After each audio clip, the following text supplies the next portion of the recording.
یہ دیکھ کر میں اتنی زور زور سے چیخی کہ در و دیوار ہل گئے اور پھر میں وہیں بے ہوش ہو کر گر پڑی۔ جب میری آنکھ کھلی تو میں اماں بھی کے کمرے میں لیٹی ہوئی تھی۔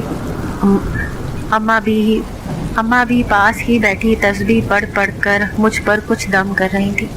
پھر میں اٹھ کر بیٹھی تو مجھے اپنے پاس کھڑی خالہ نظر آئی جو تشویش سے مجھے دیکھ رہی تھی۔ کہنے لگی، فاطمہ کیا ہوا بیٹی، تم اسٹور میں کیسے بے ہوش ہو گئی تھی؟ اماں بھی لاپرواہی سے خالہ کو کہنے لگی کہ بہو، تمہیں معلوم تو ہے کہ اس گھر میں کس وجہ سے یہ بے ہوش ہوئی ہے۔ یہ ایک نیک فطرت بچی ہے اور وہ ہندو جنات کہاں جاتے ہیں کہ اس گھر میں کوئی نیک انسان آ کر رہے۔ انہوں نے شروع سے ہی ہمارا رہنا دشوار کیا ہوا ہے، اب اس بچی کے پیچھے پڑ گئے ہیں۔ خالہ ان کی بات سن کر خاموش کھڑی تھی۔ مجھے دہشت کے مارے بخار ہو گیا تھا۔ 2 دن تک میں بستر پر پڑی رہی۔ پھر جب میرا بخار اترا تو میں باہر آ کر صحن میں بچھی چارپائی پر لیٹ گئی۔ خالہ میرے لیے کھچڑی بنا کر لائیں جو مجھے کھانے پر اصرار کر رہی تھی۔ میں وہ کھچڑی کھاتے ہوئے خالہ کو کہنے لگی کہ خالہ، آپ لوگ آخر ان سب چیزوں کا حل کیوں نہیں نکالتے؟ اتنے سالوں سے یہ اذیت جھیل رہے ہیں، ایسے تو کوئی بھی یہاں نہیں رہ پائے گا۔ خدا کے لیے آپ اماں سے کوئی رابطہ کریں تاکہ اماں مجھے اپنے پاس واپس بلا لیں۔ پھر خالہ اداسی سے کہنے لگی کہ بیٹا، تم ہمارے گھر کے حالات تو جانتی ہو، ہم مجبوری کے تحت اسی گھر میں رہنے پر مجبور ہیں۔ کیا کریں، اتنا بڑا گھر ہے، چھوڑ کے بھی نہیں جا سکتے۔ ویسے بھی انہوں نے آج تک ہمیں کوئی نقصان نہیں پہنچایا، لیکن جو بھی کوئی نیا آ کر اس گھر میں رہتا ہے تو اسے وہ ڈرانے کی کوشش ضرور کرتے ہیں۔ تم بھی ان چیزوں پر زیادہ دھیان نہ دو، جتنا تم زیادہ ڈرو گی اتنا ہی وہ تمہیں ڈرائیں گے۔ خالہ کی باتیں میرے لیے حیران کن تھی۔ 2-3 دن گزر گئے، میرے ساتھ کچھ بھی نہ ہوا۔ پھر ایک دن کچھ ایسا ہوا جس نے مجھے سر سے پاؤں تک ہلا کر رکھ دیا تھا۔ میں رات کو اماں بی کے کمرے میں سوئی ہوئی تھی، لیکن اچانک ہی آدھی رات کو میری آنکھ کھلی۔ میں خود کو دیکھ کر حیران رہ گئی، کیونکہ میں اماں بی کے کمرے میں سوئی تھی لیکن اب میں اسٹور روم میں موجود تھی۔ میں نے دیکھا اسٹور میں ہلکی ہلکی روشنی جل رہی تھی اور کمرے کا دروازہ مکمل طور پر بند تھا۔ میں گھبراتے ہوئے اٹھی، میرا دوپٹہ بھی شاید اماں بی کے کمرے میں رہ گیا تھا۔ ایسے ہی دروازے کے پاس دروازہ کھولنے کے لیے بڑھی تو اچانک سے کسی نے آواز دے کر مجھے روکا۔ وہ آواز بہت بھاری اور روبدار تھی۔ میں نے خوف سے پیچھے پلٹ کر دیکھا۔ اونچا لمبا نہ جانے کون تھا جو میرے پیچھے مجھے چمکدار روشن آنکھوں سے گھور رہا تھا۔ اسے دیکھ کر مجھ پر سکتہ طاری ہو گیا۔ میں دیوار کے ساتھ لگ کر یوں چپک کر کھڑی تھی جیسے ابھی گر جاؤں گی۔ پھر میں نے دیکھا وہ چلتا ہوا میرے قریب آیا، مجھ سے کہنے لگا، اس دن جو کتاب تم پڑھ رہی تھی وہ مجھے بہت پسند آئی ہے، میں چاہتا ہوں کہ تم ایک بار پھر مجھے وہ سناؤ۔ نہ جانے وہ کس کتاب کے بارے میں کہہ رہا تھا۔ میں بالکل چپ چاپ کسی بت کی مانند کھڑی تھی۔ مجھے یوں بت بنے کھڑا دیکھ کر وہ غصے میں کہنے لگا کہ یہاں پر رہنے والے سارے جن زادے میرے غلام ہیں اور میں ان کا شہزادہ۔ کوئی بھی میرے حکم کی تعمیل نہ کرے تو مجھے بہت غصہ آ جاتا ہے، اسی لیے جو تم سے کہا ہے جلدی وہ سناؤ، ورنہ میں تمہیں اس کمرے سے باہر نہیں جانے دوں گا بلکہ اسی دیوار میں غائب کر دوں گا۔ اس کی یہ بات سن کر میرے اوسان خطا ہو گئے۔ پھر میں اٹک اٹک کر اس سے کہنے لگی کہ کہیں آپ قرآن کے بارے میں تو نہیں کہہ رہے؟ اس نے سر ہلایا، کہنے لگا، ہاں جو تم روزانہ پڑھتی ہو میں اسی کے بارے میں کہہ رہا ہوں۔ پھر مجھے سورہ جن زبانی یاد تھی تو میں نے ہلکی آواز میں اسے وہ سنا دی۔ وہ قرآن کی تلاوت سن کر کہنے لگا کہ تمہارا عبادت کرنے کا طریقہ مجھے بہت پسند ہے، جب تم اسے پڑھتی ہو تو دل چاہتا ہے سنتے ہی رہوں۔ تم نے روزانہ رات کو آ کر ہمیں یہ قرآن سنانا ہوگا۔ میں ان کی بات پر تھوڑی حیران تھی تو دل سے تھوڑی خوش بھی تھی، کیونکہ یہ تو خوشی کی بات تھی کہ اگر کوئی میری عبادت دیکھ کر مجھ سے خوش ہوا۔ میں نے اس جنزاد شہزادے سے کہہ دیا کہ ٹھیک ہے، میں روزانہ آپ کو یہ سنا دیا کروں گی۔ پھر وہ جنزاد مجھے کہنے لگا، لیکن ایک بات کا دھیان رکھنا، اس گھر میں رہنے والے سارے انسان سو جاتے ہیں تب ہمارے اٹھنے کا وقت ہوتا ہے، اسی لیے تمہیں روزانہ رات کو آ کر ہمیں یہ سنانا ہوگا۔ میں نے اس کی یہ بات مان لی، اس لیے اب میں ان سے باہر جانے کی التجا کرنے لگی۔ پھر تھوڑی دیر بعد خود بخود دروازہ کھلنے کے ساتھ ہی میں باہر بھاگتی ہوئی اماں بی کے کمرے میں آ گئی تھی۔ کافی دیر تک میں سو ہی نہ سکی۔ عجیب سا معمہ تھا جو حل ہی نہیں ہو رہا تھا۔ ایک طرف تو مجھے جنات پریشان کرنے کی کوشش کر رہے تھے، دوسری طرف آدھی رات کو اٹھ کر مجھ سے وہ قرآن سننے کی فرمائش کر رہے تھے۔ یہاں پر رہنے والے لوگوں کو تو ان سے کوئی فرق ہی نہیں پڑتا تھا۔ اب میں دل ہی دل میں دعا کر رہی تھی کہ کوئی ایسا حل نکلے کہ اماں مجھے واپس اپنے پاس بلا لیں، لیکن پھر مجھے نہایت مایوسی ہوئی جب ایک دن خالہ میرے پاس آئیں۔ مجھے کہنے لگی کہ فاطمہ بیٹی، تمہارے ابا نے نشے کی حالت میں غصے میں تمہاری ماں کو طلاق دے دی ہے، وہ بھی یہاں تمہارے پاس رہنے آ رہی ہے، کیونکہ جس گھر میں وہ رہتی تھیں وہ تمہارے ابا کے نام پر ہے، اور اب اس بیچاری نے گاؤں میں رہ کر کرنا ہی کیا ہے، اسی لیے میں نے ہمیشہ کے لیے اسے اپنے پاس بلا لیا ہے۔ اب تو میں سر پکڑ کر رہ گئی۔ میں تو خود یہاں سے اماں کے پاس جانا چاہتی تھی، الٹا اب وہ میرے پاس آ رہی تھی۔ اس خبر نے ایک طرف تو مجھے غم زدہ کیا تھا اور دوسری طرف انتہائی پریشان۔ اب میں چاہ رہی تھی کہ کچھ ایسا ہو کہ میں اماں کے ساتھ کسی دوسرے گھر میں رہنے لگ جاؤں، تاکہ ہم ماں بیٹی آرام سے اپنی زندگی گزار سکیں، لیکن اس کے لیے سب سے پہلے مجھے کوئی کام کاج کر کے اپنے لیے روزگار پیدا کرنا تھا۔ جب اماں یہاں آ ہی رہی تھی تو اس کا مطلب تھا کہ اب ساری زندگی ہمیں یہیں گزارنی تھی۔ میں نے خالہ کے بیٹے عتیق کو کہہ دیا تھا کہ میں کوئی کام کرنا چاہتی ہوں۔ خالہ اور عتیق بھائی نے مجھے بہت منع کیا، لیکن میں نے بھی ان سے صاف کہہ دیا کہ میں کام کر کے ہی اپنی ماں اور اپنا گزارا کروں گی۔ پھر عتیق بھائی کہنے لگے کہ میرا ایک دوست ہے، اس کے 2 چھوٹے چھوٹے بچے ہیں، ان بچوں کو قرآن پڑھانے کے لیے انہیں ایک قاری کی ضرورت ہے، لیکن اگر میں ان سے تمہارے بارے میں کہوں گا تو وہ تمہیں رکھ لیں گے۔ ان کی بات سن کر میں خوش ہو گئی۔ میں نے ان سے کہہ دیا کہ آپ ضرور بات کر لینا۔ پھر اس رات میں سوئی تو خود بخود آنکھ کھلنے پر میں نے اپنے آپ کو اسٹور روم میں پایا۔ میں سمجھ گئی تھی کہ مجھے یہاں کیوں لایا گیا ہے، لیکن وہ جن زیادہ مجھے عجیب سی نظروں سے دیکھ رہا تھا۔ پھر کہنے لگا کہ تمہیں یوں عبادت کرتا دیکھ میں بہت متاثر ہوا ہوں، کیا تم مجھے یہ قرآن پڑھنا سکھا سکتی ہو؟ میں اس کی بات سن کر حیران رہ گئی۔ پھر وہ میرے سامنے بیٹھ کر کہنے لگا کہ یہاں ہم اتنے سالوں سے رہ رہے ہیں، لیکن آج تک کسی کو عبادت گزار نہیں دیکھا۔ ہم نے تمہیں اتنا ڈرانے کی کوشش کی، لیکن پھر بھی تم اپنی عبادت میں مصروف رہا کرتی تھی۔ اتنے سالوں سے ہم ہندو مذہب سے تعلق رکھتے آئے ہیں، لیکن اب ہم تمہیں دیکھ کر مسلمان ہونا چاہتے ہیں، کیا تم ہمیں مسلمان بنا سکتی ہو؟ اس جن زادے کی بات سن کر میں حیران رہ گئی، لیکن میں دل ہی دل میں خوش بھی تھی۔ پھر میں اسے کہنے لگی کہ کیوں نہیں، اگر تم سب مسلمان ہونا چاہتے ہو تو میں تمہیں مسلمان کرنے کے لیے ہر ممکن کوشش کروں گی۔ پھر دوسرے دن عتیق بھائی نے مجھے آ کر بتا دیا کہ میرا دوست راضی ہے، وہ تمہیں اپنے بچوں کے لیے پڑھانے کا مناسب معاوضہ دے گا۔ یوں میں نے اپنا ایک ٹائم ٹیبل سیٹ کر لیا۔ میں دن کے 3 بجے جا کر ان بچوں کو پڑھانے لگی۔ دوسری طرف جیسے ہی رات کے 12 بجتے میں فوراً ہی اسٹور روم میں پہنچ جاتی اور اس جن زادے کے ساتھ ساتھ اس پورے گھر میں رہنے والے جنات کو قرآن پڑھنا سکھانے لگی۔ میں بہت خوش تھی کہ میری وجہ سے یہ جنات ہندو سے مسلمان ہو جائیں گے۔ دوسری صبح مجھے خالہ اماں کہہ رہی تھیں کہ مجھے اسٹور سے عجیب عجیب سی آوازیں آتی ہیں، جیسے رات کو کوئی اٹھ کر قرآن پڑھ رہا ہو۔ میں بھی پاس بیٹھی ان کی باتیں سن رہی تھی۔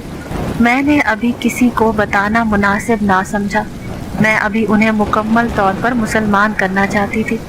پھر 2-3 دن کے بعد اماں بھی خالہ کے گھر آ گئی۔ وہ نہایت اداس اور بیمار تھی۔ ان کی اداسی دور کرنے کے لیے اب ضروری تھا کہ میں انہیں ہر طرح سے خوش رکھتی۔ جو جو قربانیاں انہوں نے میرے لیے دی تھی، اب مجھے ان کے لیے کچھ کر کے دکھانا تھا۔ ان جنات کو مسلمان کرنے کے لیے اپنا وقت نکال کر اس اسٹور روم میں قرآن پاک پڑھانے کے لیے جا رہی تھی، اسی لیے یہاں سے بھی نہیں جا سکتی تھی۔ دوسری طرف عتیق بھائی خالہ کو آ کر کہنے لگے کہ میں نے ایک اسٹیٹ ایجنسی والے سے بات کی ہے، وہ ہمارا گھر بکوانے کے لیے راضی ہیں۔ جب یہ گھر بک جائے گا تو آپ اپنے سارے بھائیوں کا الگ الگ حصہ دے کر جو رقم بچ جائے گی اس سے ہم ایک چھوٹا سا گھر خرید لیں گے۔ ویسے بھی اس گھر میں سوائے پریشانیوں کے ہمیں ملا ہی کیا ہے۔ ان کی بات سن کر خالہ تو خوش ہو گئی تھی، لیکن میں نہایت پریشان تھی۔ میں سوچنے لگی کہ میں جو ان ہندو جنات کو مسلمان کرنے کا سوچ رہی ہوں، وہ مشن تو ادھورا رہ جائے گا۔ خالہ عتیق بھائی کی بات سے متفق تھی۔ انہوں نے اپنی رضامندی دے دی تھی اس گھر کو بکوانے کے لیے۔ دوسری رات کو جب میں اسٹور روم میں پڑھانے گئی تو میں نے اس جن زادے شہزادے کو کہہ دیا کہ شاید میں اب مزید تمہیں قرآن کی تعلیم نہ دے سکوں، کیونکہ اگر خالہ نے گھر بکوا دیا تو پھر میں بھی ان کے ساتھ ہمیشہ کے لیے یہاں سے چلی جاؤں گی۔ وہ کہنے لگا کہ ہم یہ بات جانتے ہیں، لیکن تم جہاں بھی جاؤ گی میں تمہارے پیچھے آ جاؤں گا، اور جب تک مکمل طور پر ہم مسلمان نہیں ہوں گے ہم تمہارا پیچھا نہیں چھوڑیں گے۔ ان کی یہ بات سن کر میں حیران رہ گئی اور ڈر بھی گئی کہ اب نئے گھر میں جا کر بھی یہ میرے ساتھ ہی رہیں گے۔ پھر میں اس جن زادے شہزادے سے التجا کرنے لگی کہ اگر تم سب دوبارہ میرے پیچھے میرے گھر میں آ گئے تو خالہ اور اس کے خاندان کو بہت پریشانیاں اٹھانی پڑیں گی، اسی لیے میں تمہیں کہتی ہوں کہ تم میں سے صرف ایک ہی میرے پاس آ کر قرآن پڑھ سکتا ہے، اور جب وہ مجھ سے پڑھنا سیکھ جائے گا تو باقی جنات کو بھی پڑھا ہوا قرآن آرام سے سکھا دے گا۔ میری بات سن کر وہ جن زیادہ مجھ سے متفق ہو گیا، کہنے لگا کہ ہاں یہ ٹھیک ہے۔ میں خوش ہو گئی کہ چلو یہ میری اس بات پر تو راضی ہوئے۔ جس گھر میں میں بچوں کو پڑھانے جاتی تھی وہ بچے انتہائی شریر تھے۔ میں 2 گھنٹے تک بیٹھ کر پڑھایا کرتی تھی، لیکن پھر بھی انہیں سبق ہی یاد نہیں رہتا تھا۔ لیکن معاوضہ اچھا ہونے کی وجہ سے مجھے مجبوراً انہیں پڑھانے کا سلسلہ جاری رکھنا تھا۔ دوسری طرف گھر کو دیکھنے کے لیے لوگ آ رہے تھے، کیونکہ یہ گھر بکنے پر تھا، اس لیے کبھی کوئی دیکھنے آتا تو کبھی کوئی۔ ایجنسی والے نے عتیق بھائی اور خالہ کو منع کر دیا تھا کہ کسی کے سامنے بھی یہ ذکر نہ کرنا کہ یہ گھر آسیب زدہ ہے۔ اگر لوگوں کو یہ معلوم ہو گیا تو کوئی بھی اس گھر کو نہیں خریدے گا۔ پھر تھوڑے ہی دن کے بعد ایک فیملی آئی جو اچھی خاصی بڑی تھی۔ انہوں نے اس گھر کو پسند کر لیا اور اچھی خاصی قیمت لگا کر خالہ اور عتیق بھائی سے یہ گھر خرید لیا۔ وہ خوش تھے کہ چلو کم قیمت میں ہی صحیح یہ گھر بک تو گیا۔ اب مجھے بھی نئے گھر میں ان کے ساتھ جاتے ہوئے عجیب سی شرمندگی ہو رہی تھی، کیونکہ میں نہیں چاہتی تھی کہ میں اور اماں اب خالہ اور عتیق بھائی پر بوجھ بنے۔ پھر جب اس بات کا ذکر میں نے اماں کے سامنے کیا تو وہ کہنے لگیں کہ پاگل، بوجھ کیسا؟ تیری خالہ نے تو عتیق کے لیے تیرا رشتہ مانگا ہے، وہ جلد ہی شادی کرنے کا ارادہ رکھتی ہے۔ اماں کی یہ بات سن کر میں حیران رہ گئی۔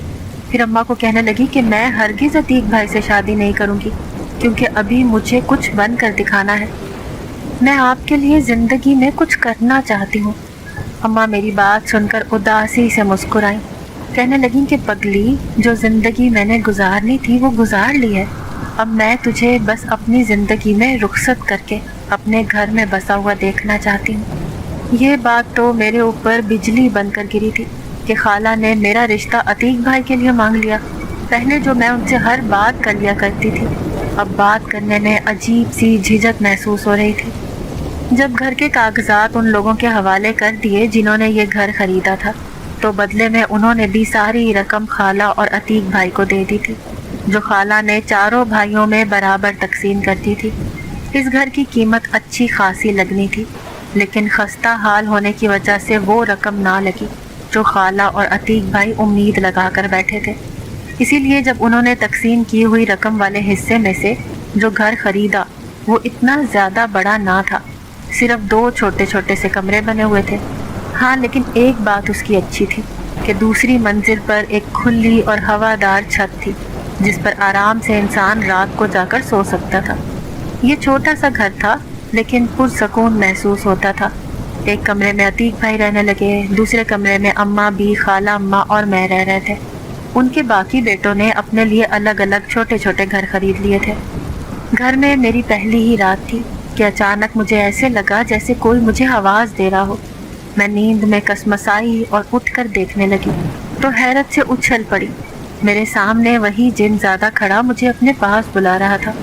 میں حیران ہوئی، پھر سوچنے لگی کہ میں تو اس سے وعدہ کر چکی ہوں کہ میں اسے قرآن پاک پڑھا کر مسلمان کر کے رہوں گی۔ یہی سوچ کر میں اٹھی، وضو کیا اور سیدھا چھت پر چلی گئی۔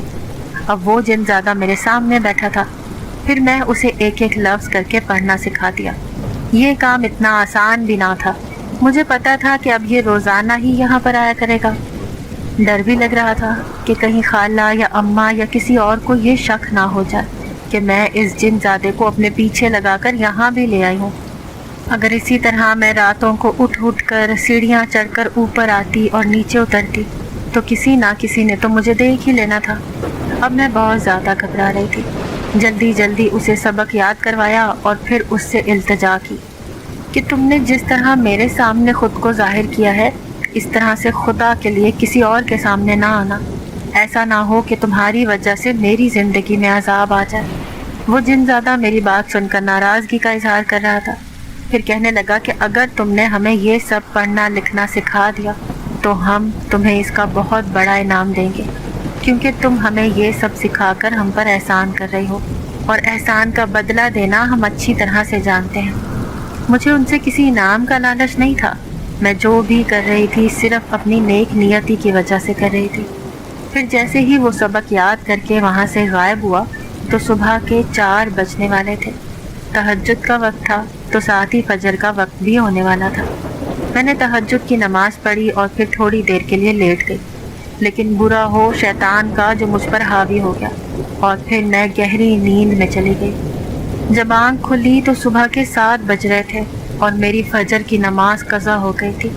مجھے بے حد افسوس ہو رہا تھا، پھر غصہ بھی آیا کہ اس جن زادے کی وجہ سے یہ سب ہوا ہے۔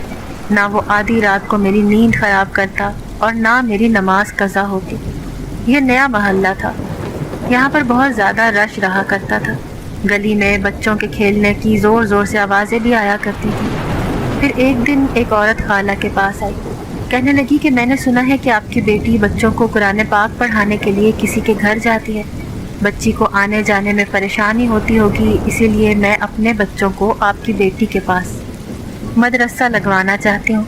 اگر یہ میرے تینوں بچوں کو پڑھائے گی تو انہیں دیکھ کر اس محلے میں رہنے والے اور بھی بہت سے بچے یہاں پر پڑھنے آ جائیں گے۔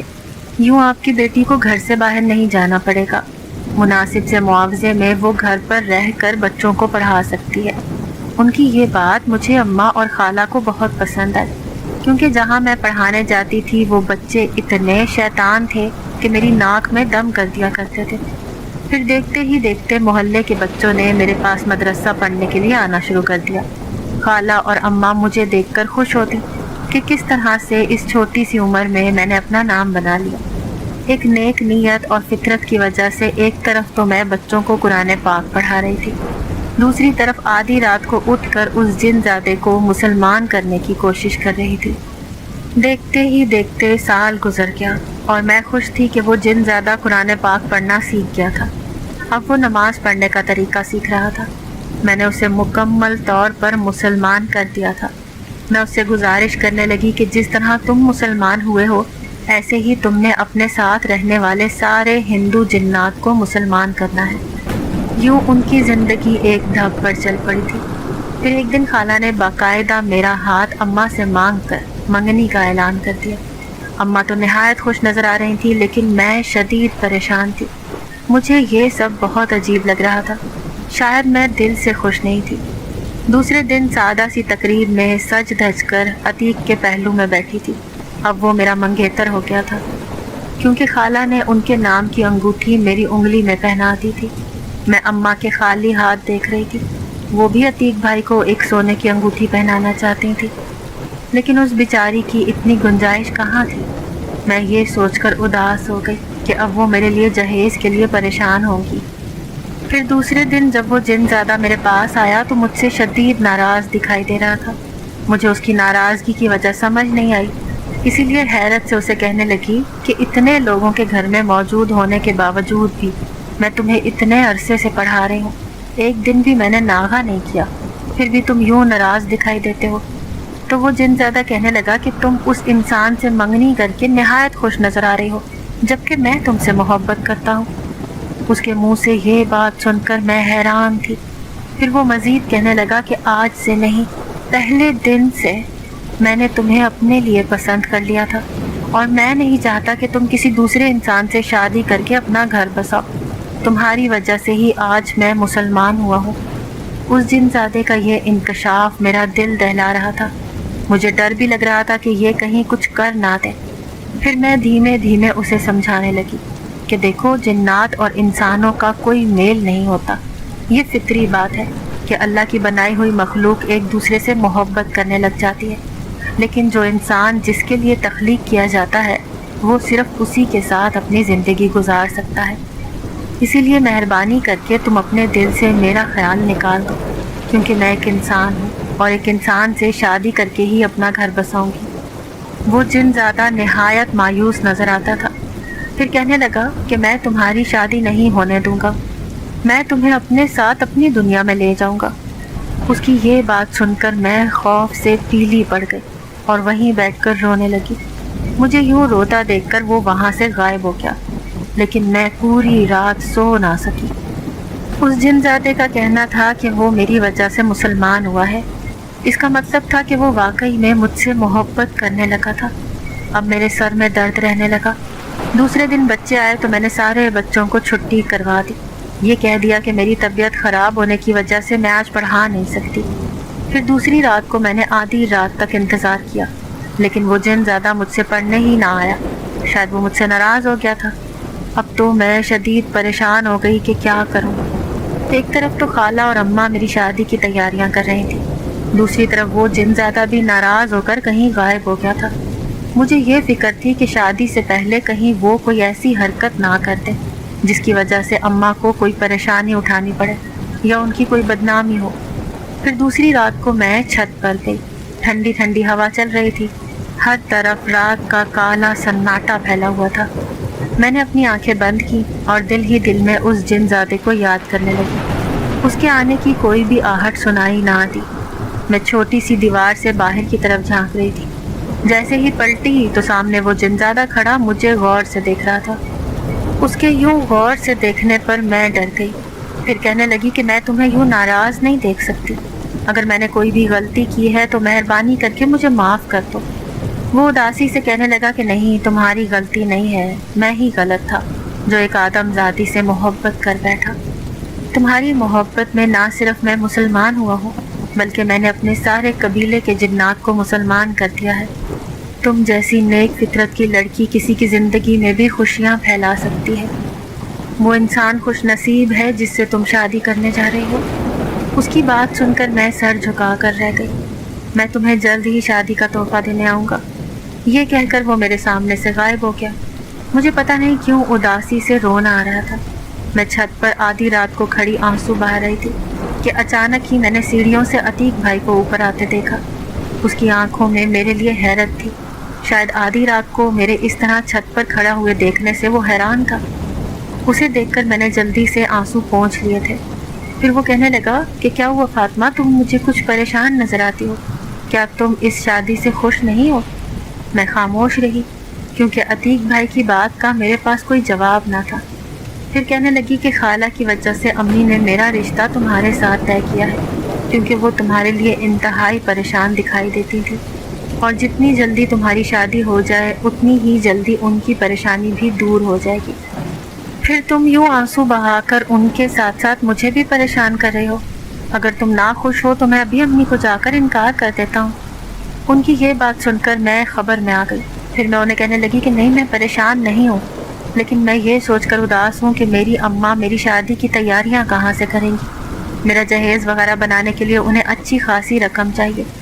تو عتیق مجھ سے کہنے لگا کہ میں نے کسی بھی چیز بنانے سے منع کر دیا ہے، یہ سب چیزیں تو میں شادی کے بعد خود بھی بنا سکتا ہوں۔ وہ بھی ظاہر ہے ایک نیک انسان تھے، شاید نیک عورتوں کے لیے نیک انسان ہی تخلیق کیے جاتے ہیں۔ ان کی یہ بات سن کر میں ہلکی پھلکی ہو گئی۔ 1 مہینے بعد ہی اماں اور خالہ نے میری شادی کی تاریخ طے کر دی تھی۔ پھر ایک دن جب میں چھت پر کھڑی اداسی سے چاند کو دیکھ رہی تھی تو اچانک ہی وہ جن زیادہ آ کر میرے پیچھے کھڑا ہو گیا۔ اس کی موجودگی میں اب محسوس کرنے لگی تھی۔ پھر وہ کہنے لگا کہ میں نے تم سے وعدہ کیا تھا کہ میں تمہاری شادی کا تحفہ دینے آؤں گا، اسی لیے آج تمہارے لیے ایک قیمتی تحفہ لے کر آیا ہوں۔ پھر اس نے ایک چھوٹا سا قیمتی باکس میرے حوالے کیا۔ میں وہ تحفہ لینا نہیں چاہتی تھی، پھر اس جن زادے کے اصرار پر میں نے وہ لے لیا۔ اس کے کہنے پر میں نے وہ کھولا تو میں حیران رہ گئی، کیونکہ اس میں ایک نہایت ہی خوبصورت قیمتی موتیوں سے جڑا ہار تھا۔ اس کی چمک آنکھوں کو خیرہ کر دینے والی تھی۔ پھر وہ کہنے لگا کہ جانتی ہو، یہ ہار قیمتی ہیروں سے بنا ہوا ہے۔ میری ماں جو جنات کی ملکہ تھی، یہ ہار اسی کا ہے جو میں تمہیں دینے آیا ہوں۔ زندگی میں کبھی بھی کوئی مشکل یا پریشانی ہو، تم بس ایک بار مجھے یاد کر لینا، میں تمہاری ہر پریشانی کو دور کرنے کی کوشش کروں گا۔ اس کی یہ بات سن کر میری آنکھوں سے آنسو نکل رہے تھے۔ مجھے اس کے دیے ہوئے تحفے سے کوئی غرض نہ تھی، مگر میں یہ سوچ کر اداس تھی کہ وہ جن زیادہ میری محبت میں خود کو مسلمان کر چکا ہے، اور وہ نہ جانے کیا امید لگا کر بیٹھا ہوگا۔ پھر دوسرے دن مجھ پر حیرت انگیز انکشافات ہوئے کہ میں بھی اس جن زادے کی محبت میں گرفتار ہو چکی تھی۔ وہ تو میری زندگی سے چلا گیا تھا، لیکن اس کی یاد میرے ذہن سے ایک لمحے کو بھی نہیں جا رہی تھی۔ لیکن میں نے سوچ لیا تھا کہ میں اب اپنا دھیان عبادت میں لگا کر اس کی یادوں سے پیچھا چھڑا لوں گی۔ پھر 1 مہینے کے بعد میری سادگی سے عتیق سے شادی ہو گئی۔ وہ شادی کے بعد میرا بھرپور خیال رکھتا تھا۔ ایک پڑھا لکھا اور سمجھدار انسان میری زندگی میں آنے کے بعد میری زندگی کو جیسے 4 چاند لگ گئے تھے۔ میں اب بھی بچوں کو پڑھا کر انہیں قرآن پاک کی تعلیم دے رہی تھی۔ یوں ہی آدھی رات کو کبھی کبھی مجھے اس جن ذات کی یاد ستاتی ہے تو میں چھت پر آ جاتی ہوں، لیکن اتنا یاد کرنے کے باوجود بھی وہ میرے سامنے نہیں آتا، شاید اس وجہ سے کہ مجھے کہیں دوبارہ اسے اپنی محبت یاد نہ آ جائے۔ پھر ایک دن مجھے حیرت ہوئی جب خالہ اور اماں نے مجھے بتایا کہ جس پرانے گھر کو انہوں نے بیچ ڈالا تھا، اس گھر میں رہنے والے لوگوں نے فیصلہ کیا ہے کہ وہاں پر ایک مسجد بنائی جائے۔ میں ان کی یہ بات سن کر حیران ہو رہی تھی۔ پھر خالہ مزید بتانے لگی کہ یہ فیصلہ انہوں نے اس لیے کیا ہے کیونکہ ایک بہت بڑے عامل نے انہیں بتایا ہے کہ یہاں پر رہنے والے جنات بہت نیک اور عبادت گزار ہیں۔ اگر یہاں پر مسجد تعمیر ہو گئی تو انہیں عبادت کرنے میں آسانی ہوگی۔ مجھے یہ بات سن کر نہایت خوشی ہوئی تھی۔